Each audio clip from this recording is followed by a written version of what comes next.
3 ans après 1915, la France voit arriver notamment à Marseille et à Toulon les premiers rescapés de ce qui est le premier génocide du XXe siècle. Les premiers temps sont difficiles pour ces rescapés, car à la difficulté de la langue et de la découverte d'un nouveau pays, s'ajoutent des conditions matérielles, sanitaires et morales très compliquées. En 1919, des femmes se rassemblent et créent la Croix-Rouge d'Arménie pour venir en aide à ceux qui sont dans l'impossibilité de rentrer dans leur pays. 9 ans plus tard, sous l'impulsion de ces 5 femmes, l'association devient la Croix-Bleue des Arméniens de France. Elle connaît une expansion rapide avec la création de 13 sections et la venue de 400 membres. La protection de l'enfant, son éducation, l'évolution du statut de la femme, la préservation de l'identité arménienne, la solidarité communautaire et internationale sont les axes majeurs pour la Croix-Bleue.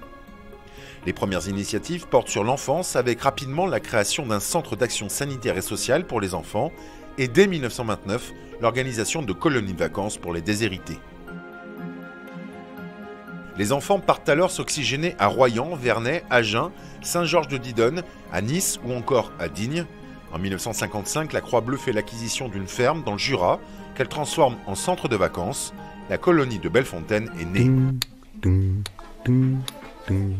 Allez, joue-le ça.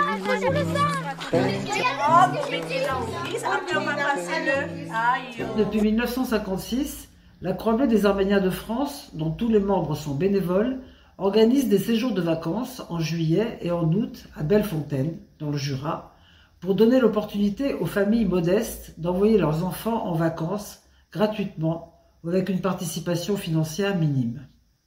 Elle identifie ses enfants dans les 15 villes où elle est représentée en France, dont la ville d'Alfortville. Nombre de ces enfants résident dans des logements sociaux de la ville, dont Logial est le bailleur principal. Les séjours sont encadrés par le ministère Jeunesse et Sport. Ils représentent une charge importante pour l'association et sont financés par des dons et des événements dédiés. Leslie Abogian, salariée de Logial, est membre de la section d'Alfortville de la CBAF. À ce titre, elle a à cœur de participer au trophée de l'innovation sociale du groupe Arcade Vive afin de faire bénéficier la Croix-Bleue d'un soutien financier consacré à ce projet d'aide aux familles. D'ailleurs, la ville d'Alfortville est elle-même attachée à l'aide aux familles défavorisées. Elle organise chaque année de courts séjours d'été, offrant la possibilité aux enfants de sortir de leur quotidien citadin. S'inscrivant dans cette volonté, la Croix-Bleue propose une offre complémentaire, enrichissant ainsi la démarche de la ville d'Alfortville.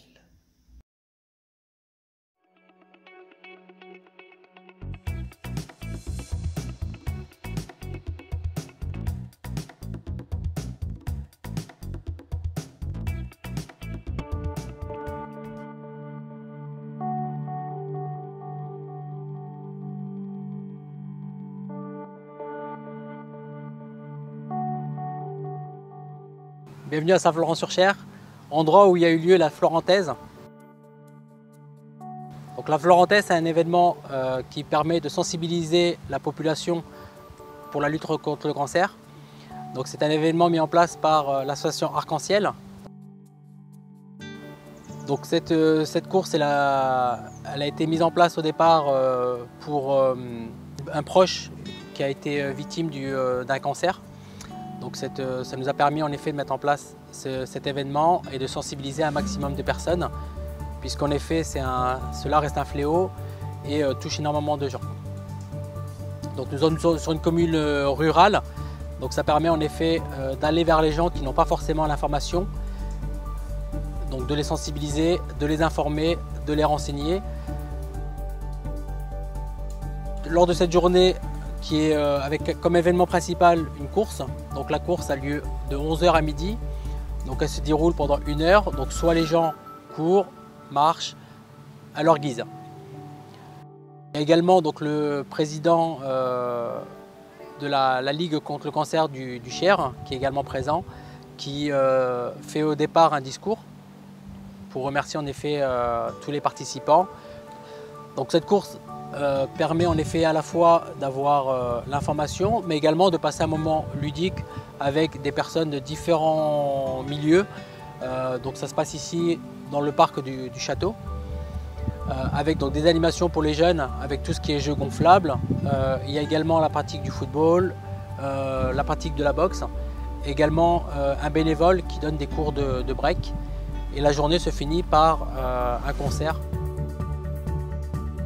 Cette journée a rassemblé 500 personnes, entre à la fois les coureurs, les bénévoles. Cette journée a été possible grâce à l'intervention de la commune de Saint-Florent-sur-Cher qui a mis à disposition le parc, mais également 2 personnes du service technique, ainsi que les stands et les barnums, ce qui nous a permis en effet d'avoir une journée riche en événements et en participation.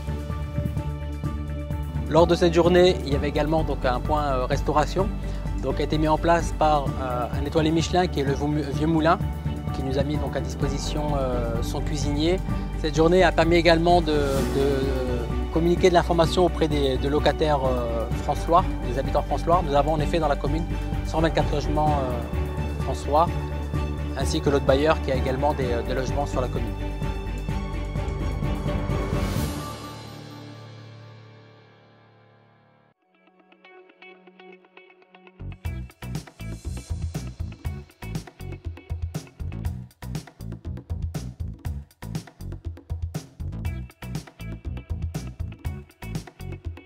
Bonjour à vous, je vais vous présenter dans cette courte vidéo le projet que je mène bénévolement depuis 2 ans. C'est celui de l'administration, de la gestion et de l'animation avec une équipe de la Maison de l'Amitié Floraison à Rouen. Qu'est-ce que la Maison de l'Amitié Floraison à Rouen? C'est un tiers-lieu, un salon de thé associatif et solidaire dans lequel on conduit de nombreuses actions, parmi lesquelles la promotion du savoir, du vivre ensemble, l'ouverture culturelle par des rencontres débats, des rencontres d'auteurs, des séances de bibliothèque vivante, des moments de partage et de convivialité durant lesquels les gens sont amenés à échanger, à se connaître, et puis également des visites de lieux tels le Centre Abbé Pierre, telle la ville de Rouen. Enfin, on essaye d'ouvrir à la culture et à la richesse du patrimoine culturel.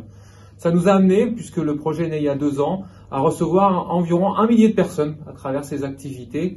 Et également, à travers l'activité de salon de thé associatif, on a reçu sur les 2 années environ 3000 personnes. Donc c'est un lieu où les gens peuvent venir s'asseoir, lire, prendre un thé, un café, se reposer, faire des micro-siestes, méditer. Enfin, c'est un lieu vraiment dans lequel on essaye de faire en sorte que les gens se sentent bien. Également, dans ce lieu, on essaye d'accompagner la jeunesse rouennaise dans la mise en œuvre de projets humanitaires. Donc on a un petit groupe de jeunes qu'on accueille et qu'on accompagne depuis plusieurs mois maintenant, et on les aide à construire un projet humanitaire au Maroc. Et au-delà de ce projet, c'est de les aider à se construire eux-mêmes et à prendre confiance en eux. Le 3e volet, c'est la sensibilisation à la préservation de l'environnement. Donc on a fait beaucoup d'activités autour de cela, notamment des formations à l'apiculture, de la sensibilisation à l'environnement, des séances de réflexion autour de ce que l'on peut faire au quotidien pour préserver l'environnement, et plein d'autres actions que l'on essaye de mener au quotidien à travers cela. Et puis un dernier volet qui est vraiment prégnant et fort dans notre projet, c'est le volet solidaire. Donc à la Maison de l'Amitié Floraison, on peut offrir des consommations suspendues. On a collecté plusieurs milliers d'euros qu'on a donnés à des associations qui aident des jeunes migrants mineurs à la rue, pour les vêtir, pour les accompagner dans leur scolarité. On a distribué plusieurs centaines de repas. Là, sur les 2 années, on est à plus de 500, et dans les mois qui viennent, on sera à l'année, sur les années à venir, à au moins 1 millier par an. Collecter plusieurs tonnes de denrées alimentaires, au moins 2. Sur ces 2 années, on a collecté au minimum 2 tonnes de denrées alimentaires qu'on a redonnées à des gens dans le besoin ou des associations caritatives. Collecter des vêtements neufs qu'on a offerts à des familles pour les enfants. Tout un tas d'actions, des cadeaux pour Noël, plus de 650 cadeaux collectés et redonnés à des enfants.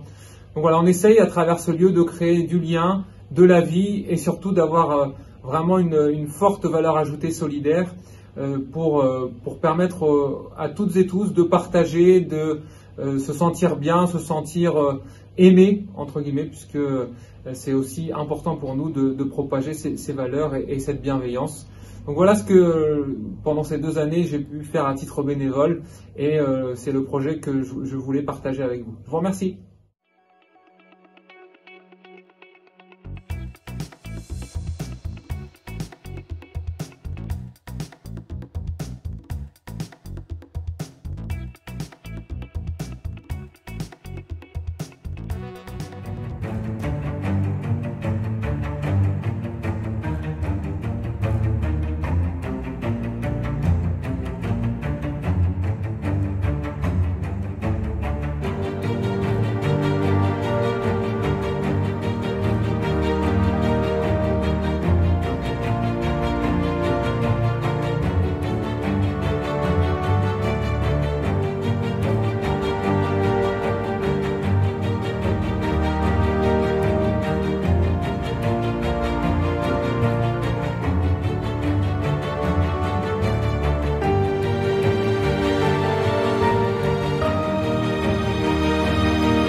Rock'n'Roll Village, c'est une association qui permet au milieu rural de pouvoir s'exprimer grâce à du festival de musique, comme le Sun Festival en extérieur et le Minifest Village en salle.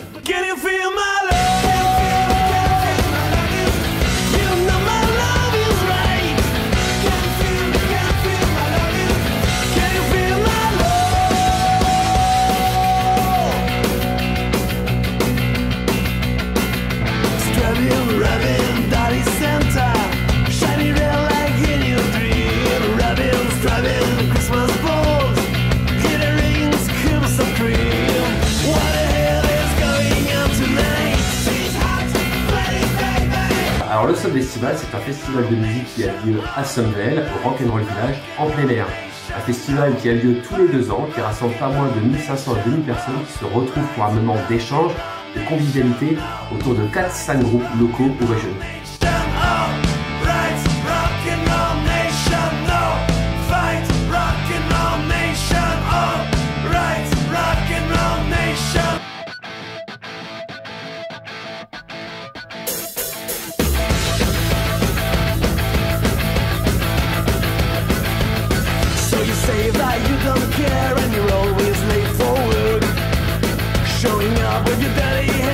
En plus du Sun Festival, nous organisons les Minifest Village. Celui-ci a pour but de faire découvrir des artistes musicaux et également nos producteurs et artisans locaux. Ceux-ci auront la possibilité d'exposer et de se faire connaître lors du marché.